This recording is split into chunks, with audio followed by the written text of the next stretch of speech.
Hello friends, ഞാൻ ഇന്ന് beauty ടിപ്സുമായിട്ടല്ല വന്നിരിക്കുന്നത്. ഞാനൊരു PG ഡോക്ടറുടെ അമ്മയാണ്.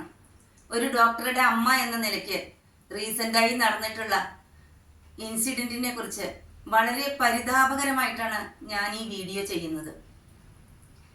ഒരു ഡോക്ടർ ആവുക എന്ന് പറഞ്ഞാൽ ഫ്രണ്ട്സ് അത്ര എളുപ്പമുള്ള കാര്യമല്ല. വളരെയധികം ത്യാഗങ്ങൾ സഹിച്ചും കഷ്ടപ്പെട്ടുമാണ് ഈ പൊസിഷനിൽ അവർ എത്തിച്ചേരുന്നത്.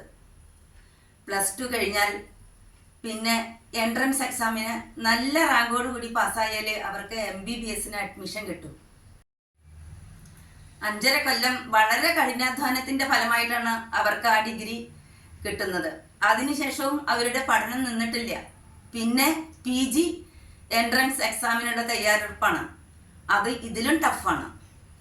ഇനി PG കിട്ടിക്കഴിഞ്ഞാലോ 3 കൊല്ലം രാപ്പകലില്ലാത്ത കഷ്ടപ്പാടാണ്. ചില ദിവസങ്ങളിൽ 3-4 ദിവസം ഊണും ഉറക്കവും അവർക്കുണ്ടാവില്ല.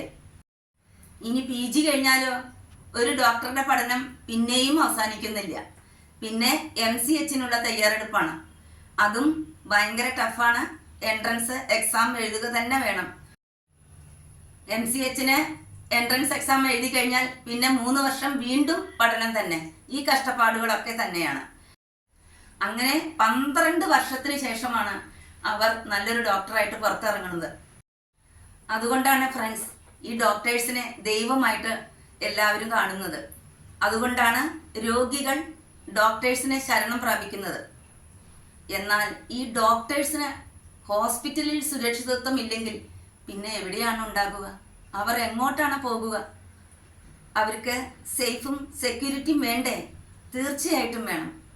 രോഗികളുടെ ജീവനും ജീവിതവും തിരിച്ചു കൊടുക്കുന്ന ഡോക്ടേഴ്സിന് ആണ് ക്രൂശിക്കപ്പെടുന്നത്.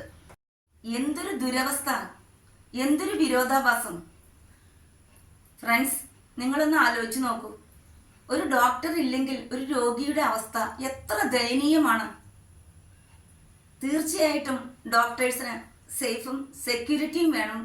ഫ്രണ്ട്സ്, അമ്മമാരെ, നിങ്ങളെല്ലാവരും ഉണർന്നു പ്രവർത്തിക്കും.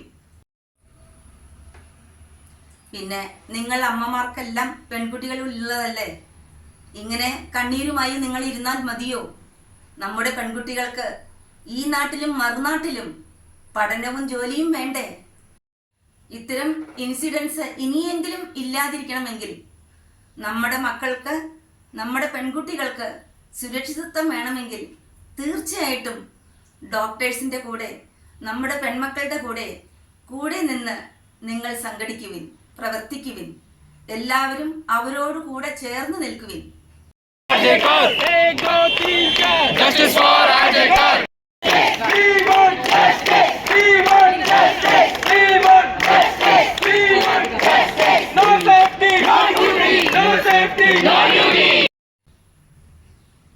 ഈ വീഡിയോ മാക്സിമം നിങ്ങൾ എല്ലാവർക്കും ഷെയർ ചെയ്യണം please. Okay, bye, thank U.